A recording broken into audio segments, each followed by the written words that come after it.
ഒരു തിയേറ്റർ കാണാൻ ആഗ്രഹിച്ച് മണിക്കൂറുകൾ യാത്ര ചെയ്ത് അവിടെ എത്തിയിട്ട് ആ തിയേറ്ററിൽ സിനിമ ഉണ്ടായിരുന്നിട്ട് പോലും അതിനകത്തൊന്ന് കയറാൻ സാധിക്കാതെ തിരികെ വന്നൊരു കഥ. അതെ, നമ്മളിപ്പോൾ ഉള്ളത് തമിഴ്നാട്ടിൽ ദിണ്ടുക്കൽ ജില്ലയിൽ നത്തം എന്ന സ്ഥലത്താണ്. ഈ നത്തം എന്ന് പറയുന്നത് ഒരു ചെറിയ ടൗൺ ആണ് കേട്ടോ. ഇവിടെ ആക്ച്വലി സെൻട്രൽ തിയേറ്റർ എന്ന ഒരു പഴയ തിയേറ്റർ ഉണ്ടെന്ന് പറഞ്ഞിട്ട് നമ്മൾ വന്നതാണ്.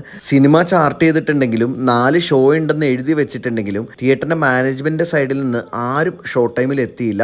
അങ്ങനെ ഷോ നടക്കില്ലെന്നും തിയേറ്ററിനകത്ത് കയറാനുള്ള എൻ്റെ ഒരു ആഗ്രഹം നടക്കില്ലെന്നും ഏകദേശം ബോധ്യമായതോടുകൂടി ഞാൻ ഈ തിയേറ്ററിന്റെ അകത്തെ ഫോട്ടോസ് നെറ്റിൽ നിന്ന് കണ്ട് സായുജ്യമടേണ്ട ഒരു സ്ഥിതി ഉണ്ടായി. ബാൽക്കണിയോട് കൂടിയ ഈ ഒരു തിയേറ്ററിന്റെ ബിൽഡിങ്ങിന്റെ വലിപ്പം വെച്ചിട്ട് ഏകദേശം 800 മുതൽ 1000 സീറ്റ് വരെ ഈ തിയേറ്ററിൽ ഉണ്ടാവണം കേട്ടോ. നാട്ടുകാർ പറഞ്ഞതനുസരിച്ച് ഫെസ്റ്റിവൽ ടൈമിലും വീക്കെൻഡ്സിലും മാത്രമാണ് ഈ ഒരു തിയേറ്റർ പ്രോപ്പറായിട്ട് തുറന്നു പ്രവർത്തിക്കുന്നത്. അപ്പോൾ മറ്റൊരവസരത്തിൽ ഈ ഒരു തിയേറ്ററിൽ നിന്ന് സിനിമ കാണാൻ സാധിക്കുമെന്ന വിശ്വാസത്തോടു കൂടി നിർത്തുന്നു. ഇതുപോലുള്ള ഇൻട്രസ്റ്റിംഗ് തിയേറ്റർ അറിവുകൾക്കായിട്ട് നമ്മുടെ തിയേറ്റർ ബാൽക്കണി കൂടി ഒന്ന് ഫോളോ ചെയ്യും.